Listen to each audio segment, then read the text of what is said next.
Bapak Ibu, saudara-saudari, anak-anak, adik-adik, sahabat kenalan yang saya kasihi, mari kita renungkan bacaan Injil pada hari ini, Jumat 7 Mei 2021.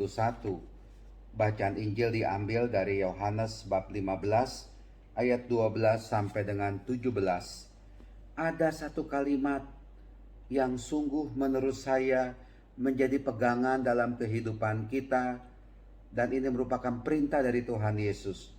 Tapi perintah ini bukanlah perintah yang berat, tapi perintah di satu pihak bisa kita lakukan dan membuat kita bersukacita, bergembira di dalam Tuhan.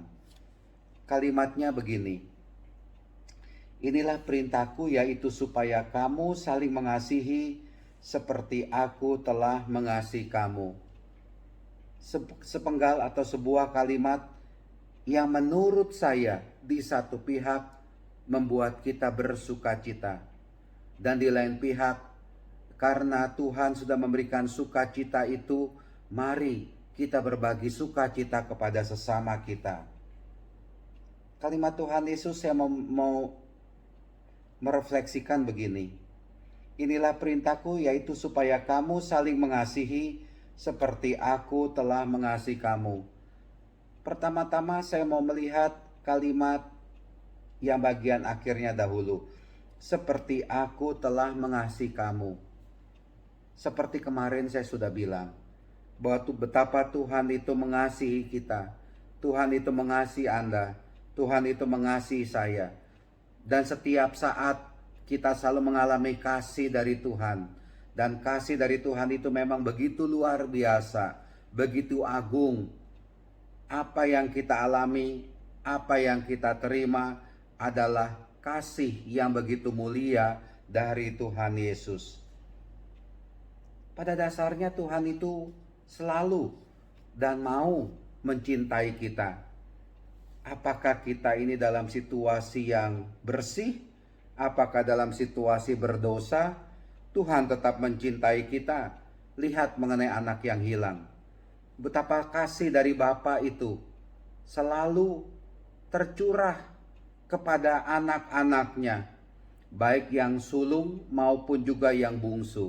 Dan ketika yang bungsu ini berdosa, bertobat, dan kembali kepada Bapa, Bapa dengan tangan terbuka memeluk anaknya yang berdosa itu dengan penuh kasih. Anak yang hilang itu sebenarnya adalah gambaran diri kita, gambaran saya, gambaran Anda, anak yang hilang. Tetapi Allah selalu terbuka tangannya memeluk kita dengan penuh kasih. Dosa-dosa kita dihapus oleh kasih dari Tuhan.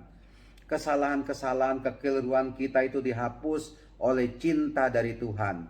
Betapa Tuhan Yesus mencintai kita. Betapa Anda dicintai, dikasihi oleh Tuhan Yesus.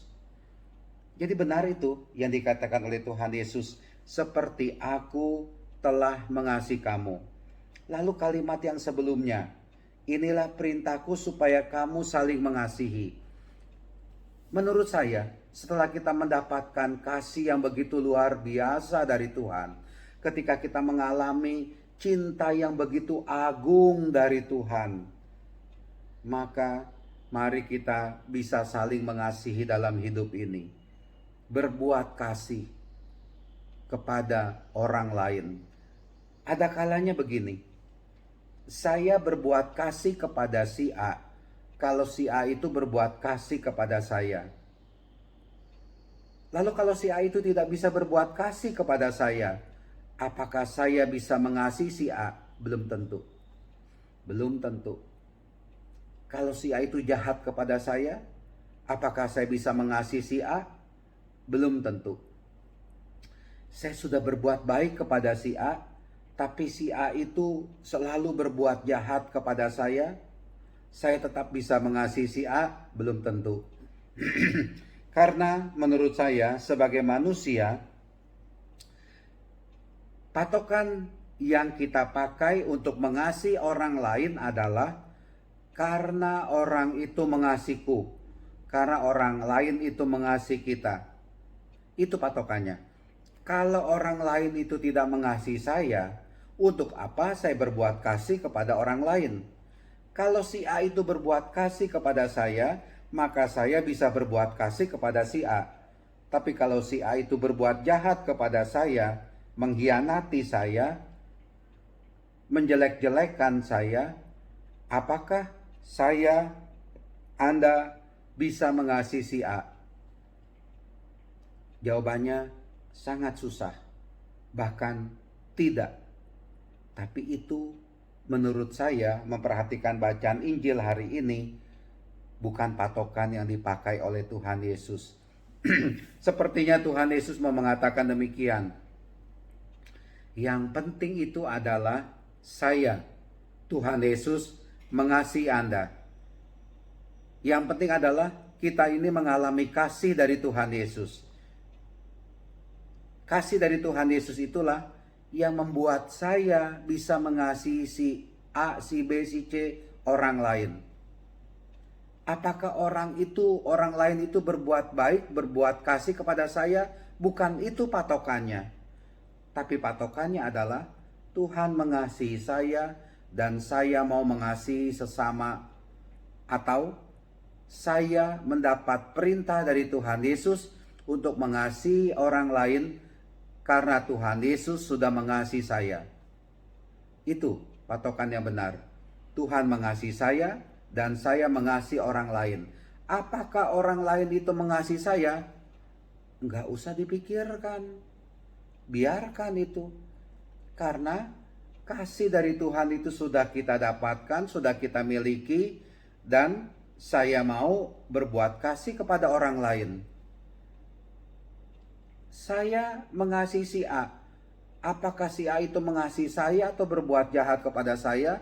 Enggak usah dipikirkan. Apalagi ya, saya ini mau tetap mengasihi si A meskipun si A itu berbuat jahat kepada saya. Itu ajaran dari Tuhan Yesus. Maka dari itu Bapak Ibu, renungkan secara mendalam kalimat Tuhan Yesus ini dan kita laksanakan.